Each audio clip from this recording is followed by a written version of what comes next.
Welcome to the MMA Fan Podcast. Ladies and gentlemen, I give you Stu and Blake. Leah, how you doing? You all right? Hey, Good, how are you? Good, thank you. All good. good. Well, before we get into your career and what's been happening of late, I want to take you back to kick things off, please, Leah. And if you could just tell us a little bit what it was like growing up in Ireland. Yeah, I live in I actually live in Belfast, the troubled part of Ireland, Northern Ireland. So I don't know, like I grew up in like the generation of like, you know, like this kind of guys like McConnell and Carl Frampton, and that's kind of how I got into fighting, because I always loved martial arts. I did judo as a child, and yeah, it's different, you know, when you come to Northern Ireland and experience the different, like the history and stuff. So as you know, I've kind of been I've always trained and learned from all sides of the community, so it's been interesting. And yeah, and obviously Ireland is so steeped in fighting history, like I trained in the south of Ireland as well, and it's definitely a special place to come from, and I'm very proud of it. Did you feel like you had to be tough growing up in Belfast? Was that something that was ingrained in you? Because I think I've heard the story that, was it your dad that sent you and maybe sisters as well into judo? And am I right in thinking that there were times where you weren't too fond of going to the judo classes as a kid? Yeah, that's right. So my dad, he's actually from Liverpool. He's a Scouser, and my mum's from Belfast. So it's always going to be hard, no matter what, wasn't I, growing up? And then I had a passion really young for martial arts. Like I loved watching Bruce Lee movies and loved anything to do with martial arts. And I didn't love judo. I always wanted to learn how to strike. So that's how MMA came about. After I had my daughter Isabella, I went to like a MMA gym, and I was learning like Muay Thai, and that's when the guys heard I had a background in grappling and judo. That's when they kind of made me have a fight, and I had no idea what I was doing. I just was thrown into the deep end. So I mean, because your record is 6-1, if I'm right in saying that, and your only loss is that first ever fight. Oh, my amateur, professional, yeah. So I've obviously fought for amateur as well, quite a lot of fights amateur, and then my professional debut I lost, and then since then have won. Did you have any moments like after that first professional fight where you had any kind of like self-doubt or anything like that, where you went, oh god, I've gone professional and I've lost that first fight? Was there any kind of worries there at all? Yeah, I still do every day. I'm still like, what am I doing? But I mean, you're on a 6-fight win streak now. I mean, you would have thought that maybe you've gone, oh no, I'm good at this. But are you saying you still get, because it's what we're calling nowadays that imposter syndrome, isn't it? Where this is what my coaches spoke about fight week.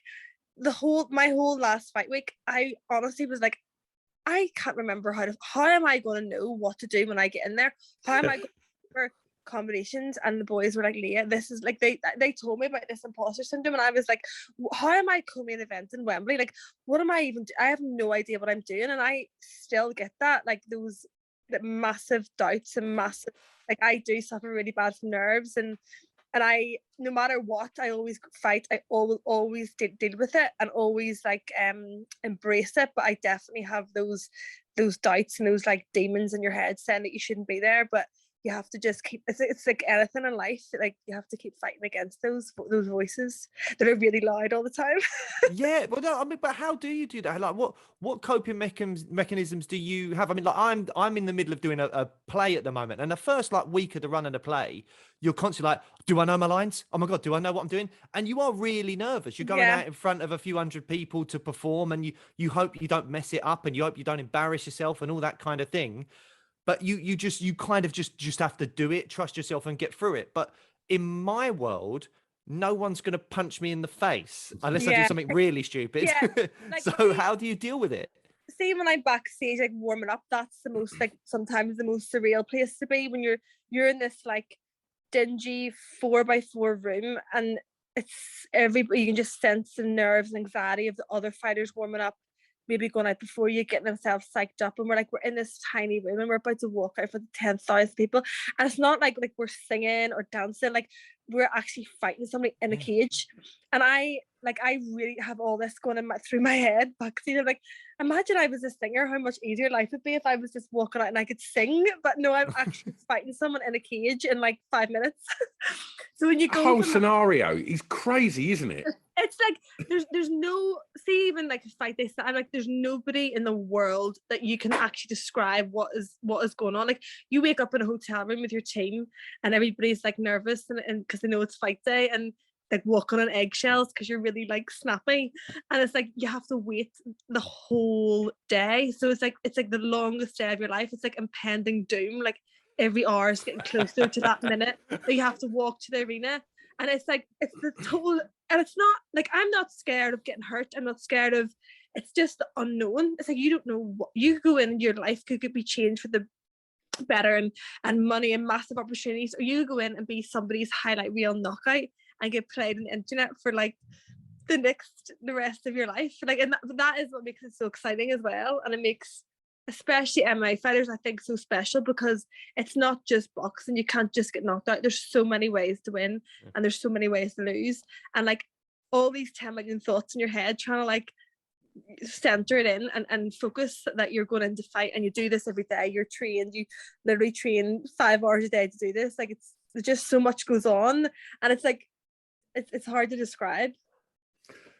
Just one of the other things, like in the last few fights you've had, we've definitely, as a spectator, seen that there's a lot of media interest in you, Leah, and I just wonder how you found in fight week, like how it's different having media obligations to maybe some of your earlier fights when your focus was just got to fight and make weight, and now there's the added, whether it's a bonus or not, I don't know how you'd view it, but the added extra that you've now got to carry out these media obligations and do, and I guess do stuff like what you're doing now with us. Like, how does that, is that a distraction, or how do you factor that into your mindset and process of fight week?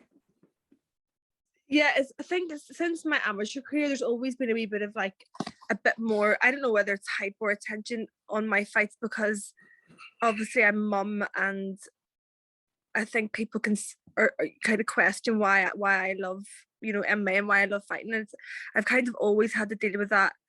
I don't know, we bit of more eyes on whatever I'm doing, just because I think people find it interesting, because I'm relatable to some like mums and whatever. And it's definitely, yeah, whenever like some of the girls or guys I'm talking to that are on in the prelims, and they're on, and there's maybe not as many people in the arena, and I'm like, oh, like I wish I was on early. I wish I was just getting in, getting out, and like there's not all this like attention and what's going to happen after this next fight, like blah blah. Like, I definitely do feel like there's a lot more pressure. I don't know if it's pressure, but is the right word, but like at stake sometimes when you're given those like main and co-main event slots, because obviously like the promotion build it up to be this, or they do a lot of like work behind the scenes to promote the fighters, and it's like you're kind of, there's a bigger drop if you don't do well, and it obviously there's more benefit when you do well. I don't know if I'm explaining that right, but yeah, sometimes I just think I wish I wasn't, maybe having to do so much like fight week, especially when you're cutting weight, but then sometimes it's a distraction as well whenever you can't eat and you're starving and you have to go and do things. So there's like a plus, there's like positives and negatives with it as well. But I've kind of always had to do it. Like, even I was saying to the guys, like my first professional debut was like on the main card of Cage Wars. I've never had like time to develop and build my kind of experience up on in the cage. It's always been like big nights, massive shows, like big opportunities. So I've kind of got used to that aspect of it, but it doesn't make it any more easier, if you know what I mean. You mentioned being a mum, and I think is your daughter Isabella? Yeah, Isabella. Yeah. Isabella, and I think you had her quite young. Were you about 17 when you had Isabella? I was 18 when I had her. Yeah, 18. And so, I mean, that's you're very young to have your first child there. Was that ever a scary thing, or was that ever a difficult thing in terms of like outside influences, either commenting or thinking anyway negatively about that? And have you been able to take any of that as inspiration for your career in MMA? I've always been very driven. I've had like 3 jobs since I was 14. I've always been a worker, always like earned my own money, always done everything, been so independent. But like I have to be honest, like I could sit and say, like, stereotypically people have said this. My mum was like everybody's like, Leah, like you just got on with it. Like you wouldn't even know when you were pregnant. You didn't even complain when you were pregnant. Like you were working 3 jobs, you did driving tests, passed your personal training qualification. Like I don't know, I just kind of dealt with it. And it's like that wasn't the like stuff that happened later in my life. It's like my mum was always like, this is going to be the hardest thing that ever happens to you. And it's like the devil was like, oh really, hold my pint, here's 10 million other things, see how she copes with this after. So like it's just been part of me and like my story, and it's never been an issue. And I know I'm very fortunate because I have a support network that's let me do what I do and obviously achieve what I have. But I know there's a lot of mums that are in similar positions, don't have that and aren't as fortunate in their circle. But I do hope that I could apart from that, there's been 10 million other trials and things, and I just like to keep putting out the message that no matter what happens or no matter what situation you're in or what cards life deals you can always achieve, no matter like anything, doesn't matter what, you can always overcome it. With that in mind, Leah, do you feel a weight of responsibility as I guess a role model, you know, being a mother and a Christian and a woman in this rapidly growing sport? Do you feel that weight? I don't know, I just really just try and be myself and just like I do. And I always said, yeah, I don't know, I don't really feel any responsibility, just try and be myself and do the right thing, that's it, and try and, you know, achieve things. And obviously I believe everybody's given a purpose to glorify God, and I think this is my purpose. And I just always say, like, his will be done, like in my life, like whether I'm go on to lose the next 20 fights or win them, like God's plan's always better than the plan I have for my own life. So, and I trust him, so that's, you know, I know he gives us platforms to influence people, and I just try and do that positively. Sure. So I mean, you mentioned like you are, I think, an inspiration, but not just to mums, I think to dads as well. I think to any parents out there, particularly single parents, will look at someone like yourself as an inspiration. So, and what I wanted to know was, what are the most difficult aspects and what are the most positive aspects of being a single parent in your field, in MMA, which is such a unique, not even within the sporting world, it's quite unique, but as an athlete as well, what are the most difficult aspects and what are the most positive aspects of it?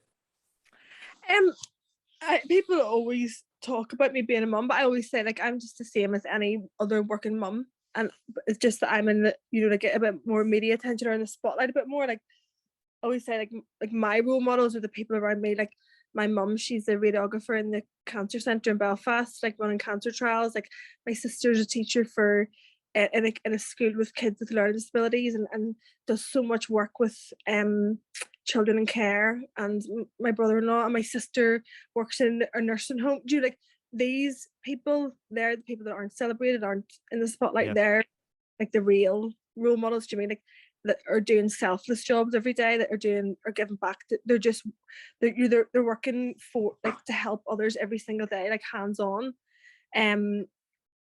So I always look at them and they inspire me. I can't even remember the question. What was it again? No, I was just asking. But firstly, I just have to say I completely agree with you. I think sports personalities and people in acting and music and like they're sort of over celebrated professions. I agree. Yeah. Yeah. And whereas, you know, as you say, particularly with the times we've had, anyone working within the NHS or you know, that certain emergency services and things like that aren't celebrated enough. You know, we make all the big things about like the Oscars and like the Mercury know. Awards or whatever And it is. that's It's why like, I don't really do a lot of podcasts, so I can't be bothered talking about myself. I'm just like, I'm sick of listening about myself. It's like, who wants to listen to me? But I totally agree. And whenever people talk about me being this and that, I'm like, well, there's like people in everyday our communities that are the people that are really like doing they're just in so much service to other people. Yeah. I completely agree. One of the things that be interested to ask as well as a female fighter is we saw an interesting situation arrive with Aspen Ladd and the fight being sort of taken away from her and not being allowed to fight and I guess that come that, you know, she put that, I'm trying to get this question right here, she obviously aligned that to her time of the month and having a big influence on her, and I just wonder, is this discussed enough? Like, you know, the extra hurdles to be fight ready for women. Yeah. Like, I don't think it is. And I think it's going to take a lot to change because a lot of female fighters brushed it under the carpet as well. And they're like, I was on mine as well. It's like, yeah, but it affects people differently. Their, you know, the weight cut, water retention, just even their moods in camp and fight week and sparring. And it's just definitely something that probably should be talked about a bit more. But I totally agree. It felt go on, Blake. I just thought it felt weird that Misha Tate then come out and kind of rained on her, and I was like, come on, you should surely understand the situation here. It felt a little different than it expects. You know, it's like you don't know until you're in that situation. And I did agree. I thought that was strange to throw her under the bus whenever she obviously was down anyway. Yeah, I agree. I mean, we've had I think the most important thing you said is it like with so many things in the world, it affects people differently. There's women that will be affected completely differently. And Molly McCann we had on a while back talking about this subject, and she was saying that, you know, she can be physically sick. I mean, that's and also she also said that there was something like you're 80 or 80%, 80 or 85% more likely to be injured within the first week of your period than you are at any other point. And like, well, when you think about that, if you're on a 10-week training camp, that's 2 or 3 weeks of training camp that you might not be able to train properly.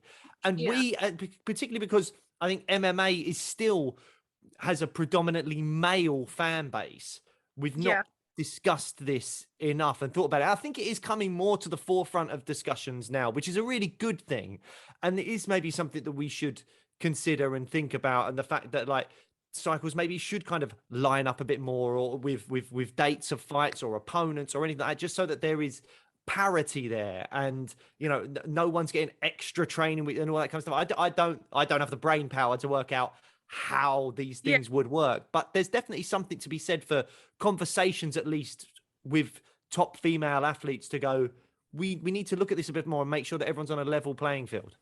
And I don't have the brain power right this second to figure out or to even think of how to make it more fair for females. It's just kind of one of those things that we're expected to just suck it up and deal with it, because not only that, it's like there's times in the month where you're absolutely starving, like I mean like crave, and it's like that, if that happens 3 times, like that week is 3 weeks in a fight camp, like you're like, you know, calories, everything, it's just your body needs more energy to function that day. Or my sister has endometriosis and I have endometriosis that I'm getting looked into at the minute, which is like the most severe pain. Like I can't even describe the pain. It's like we literally can't get out of bed. You're in that much pain, and like it, with that every single month, sometimes more. And it's like there's just so much surrounding it that, you know, and again affects people differently. But you know, I definitely suffer very, very badly from that. Well, hopefully this conversations like this that we're having now and the Aspen Ladd situation will open that door, and we can have more conversation and more research, and things can be done into it to make things fairer for female athletes. One thing I also wanted to ask you about was, and we ask everyone about this, is social media. You know, there's so many kind of seems positives and negatives with social media. You can gain followers, sponsorships, and money, but also there's a lot of negativity that can come with social media, the trolls and all that kind of thing. How do you deal with social media and balance those two things out? Like I haven't really experienced that many trolls. Like I don't know. Yeah, it can be.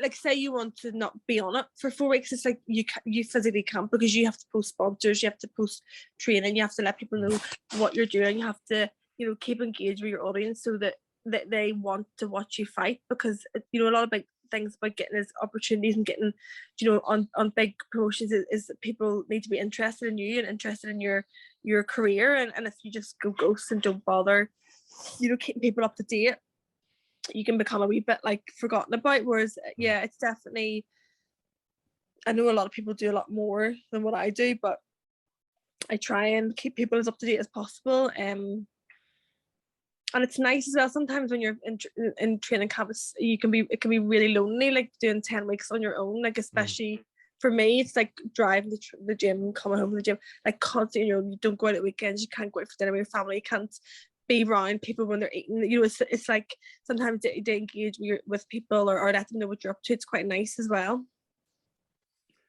So in regard, you mentioned training camp. So are you back in the gym now? I just got back from Texas. I was competing last weekend in America. When did I don't even know what that is. It's Tuesday. So I got back about a week ago. This week I've got like events that I have to attend, and next week I'm in London. My friend Chantel's fighting in the O2, and the week after that, then I'll be back training. Yeah, but I still train, but I'm just not like back in intense camp. I'm just waiting for my fight date. I haven't got anything confirmed yet. And weren't you in Texas winning a Jiu Jitsu tournament? Yes. Oh, well, that's amazing. You're just like, yeah, just casually, like, yes, I was doing that. That's amazing. I mean, I was going to ask you, you've done incredibly well, particularly in the grappling scene as well. You were judo black belt. You won the IMAFs as well back in 2016, and you've won. I think, have you won two? Like, was it a blue belt and a brown belt? Maybe like jiu-jitsu tournaments now over the years. Well, it's the world. I've The won world, championships. Nogi. I've won a blue and brown belt, yeah. and I've won a blue and purple belt. The Europeans. Yeah, I do. I try like to keep busy in jiu-jitsu. I love competing, because you get nerves. You have the whole keeps you sharp. In between tournaments. Yeah. And I really missed that during the pandemic, because and again, like you get to travel the world and you get to experience so much and meet your friends and people in that kind of circuit.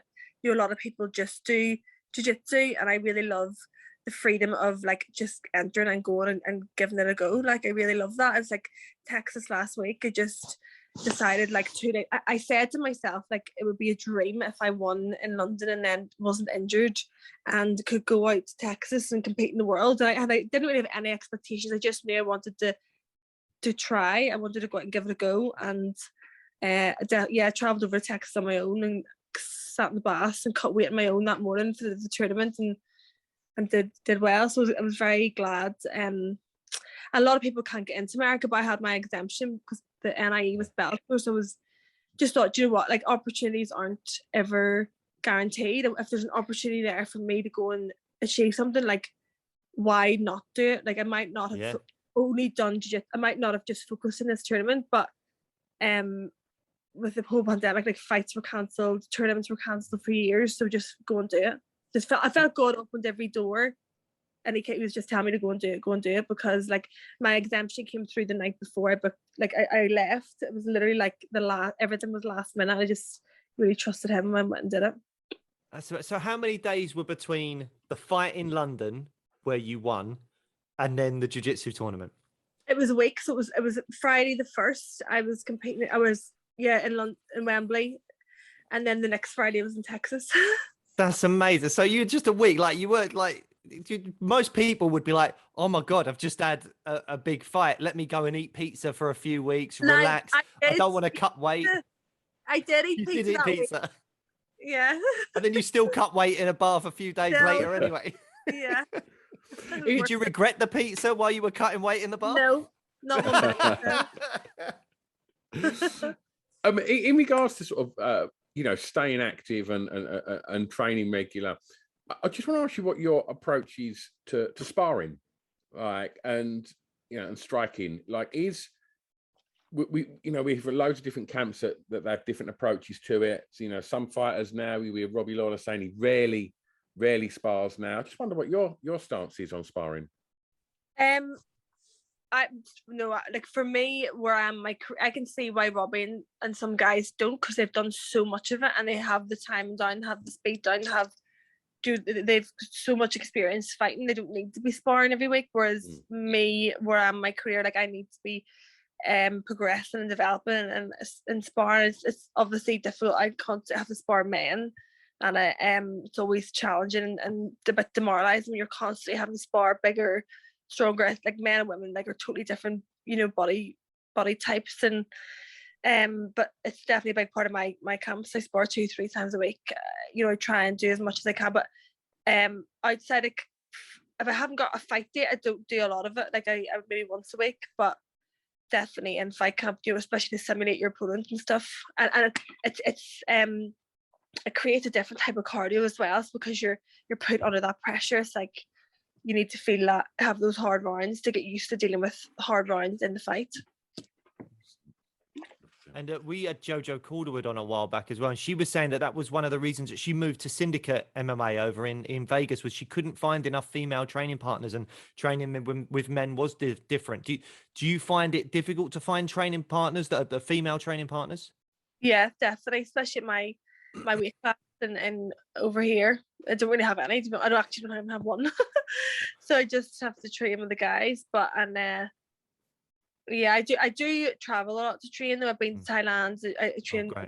Been out to Dubai in January. Go to the UK a lot. Like I do travel a lot to train. But yeah, it's definitely a big problem. I don't know if it's definitely just an issue for females in like UK, Europe. But obviously there's big teams in America all have a lot of girls. Yep. But yeah, just another thing. So when you come to the UK, Dad being a Scouser, do you get yourself over to Next Gen? Yes, I've trained there a lot. Paul Rimmer's a brilliant coach. So he's fantastic mind, and you can see like how his team's doing the AFCs just for years and years. I've travelled over to Liverpool, and it's I love learning from him. Yeah. Wonderful. I wanted to know, like, we had years ago, like Rose Namajunas shaved all her hair off to say, I'm not a model, I'm just a fighter, and that's all I want to be treated as. And then recently we've had Paige Van Zandt come out and say things like she earns more from like a modeling Instagram post and sponsorships than what she did from like her UFC fight contracts. And I was wondering, do you feel any pressure to look good outside of your athletic ability? Like, do you feel like there's any kind of unfair expectations or pressures on you to be judged on your appearance as well as your athletic ability, which is something that obviously men won't really have to deal with the way that women have to deal with it in our sport? I don't know. I haven't really ever thought about it. I just I've always kind of been myself. I know that people have made comments that Oli is main event because she's good looking, blah blah. I'm like, okay, well, my multiple world titles and my accolades speak differently. And a lot of people don't like to see other people be doing well, and especially confident women, or like women who are sure of themselves in certain areas of life. They don't like to see them owning where they are. And I've seen like just like some salty people, but like it never would ever bother me. Like it's like reading into a troll on Twitter. It's like who even would ever, I don't know why people would get annoyed about like trolls and stuff. It's like these totally irrelevant, more than likely unsuccessful people talking about you because they're so unhappy. Like that's just my view. Yeah, no, I think that's a great view to have. I think that's great that you've got the kind of strength of mind to just go, that's not important stuff at all. Yeah, totally. But then some people just are different. I feel like I have so much drama in my real life. I don't need to. There's nothing online. Well, I mean, what's coming up? What moving forward, Leah? What's the plan? I was literally sitting, like, I have, like, if you look at my notebook, like, I am the most, like, goal orientated, like, I'm gonna show you if you see it. Like, I'm literally writing the lists of stuff that I need to do. To have, like, a fight date, a big fight date, or a tournament or something coming up. So I was like, oh my goodness, I have no dates. What am I gonna do? I was like, right, I'm gonna book a week training here, do this. But I'm just gonna I've got like stuff coming up in the next couple of weeks, and I'm gonna try and torture Bellator to get my next fight date, so I have it in my head, so I can just think about it. I don't know how I'm gonna like deal with life when I'm not fighting, because I do with it. Like, I'm gonna have to take up a different hobby or something. Yeah, well, I mean, when it comes to that next fight, that Bellator fight that you're going to be aiming to get, I mean, you're ranked fourth in the world. You've only had 7 fights, and you're ranked fourth in Bellator. Surely you're only 1 win away from the Cyborg fight, which is massive. I mean, Cyborg's had something like 26 fights. If you win your next fight, you would have had 8 fights, and you might be in for a title shot. Is that in any way daunting, going into a fight where there's that kind of discrepancy when it comes to like experience levels, or do you welcome that kind of challenge? I definitely welcome it. I definitely feel like it's inevitable and it's going to happen, like whenever the timing is right. And I just, like, I always say, I know I was an amateur world champion, and I know it's my destiny to be a professional world champion. I know I will be, world champion, and that's like my motivation. Like, not money, not anything. Like, it's just to achieve that goal, and I'm literally just take it one fight at a time and see where it leaves me after. And yeah, it's so surreal to be like, I watched. Like, Cyborg, I watched, I think her fight was one of the first MMA fights I ever watched before I even did MMA. I suppose actually now when I stop and think about it, it's like, it's crazy that not only are we in the same division, that we're going to probably fight soon, and I'm so excited for Sinead. Like, it's been one of my training partners. She's got that opportunity, and I'm just so happy for her. I just, and that's next, and I just want to kind of like give her the kind of limelight for a while, let her let her shine. I think she deserves it, and she's such a good person, and I'm really excited for her. And you've mentioned your faith a couple of times on this as well. And when you go through your social media, you're putting up all this positive, lovely stuff about that stems from your faith. And I just wanted to know, is that something you've always had? Is that something your parents instilled in you, or is that something you found later on in life?